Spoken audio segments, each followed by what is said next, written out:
Queremos pedir, por favor, aplausos para las autoridades que nos acompañan. La doctora Natalia Duc, directora del Instituto Superior Mexicano de la Prueba. El magíster Fernando Jara, director del complejo Fábrica Imbabura.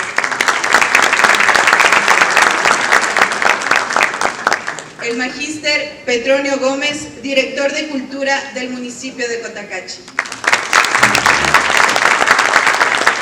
Y a todos ustedes, gracias por darse cita en este magno evento.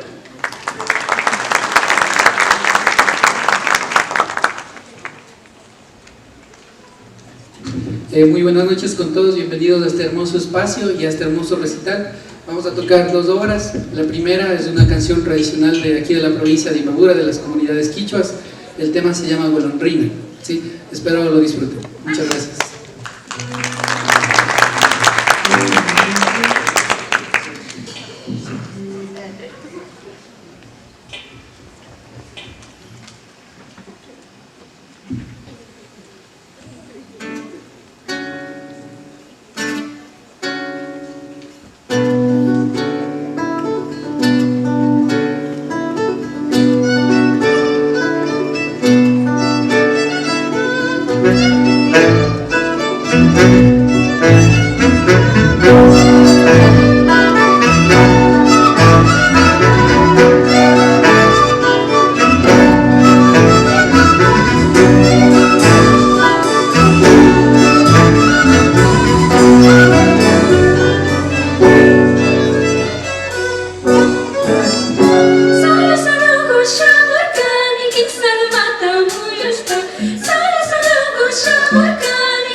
Muchas gracias. A continuación invitamos al coro del instituto.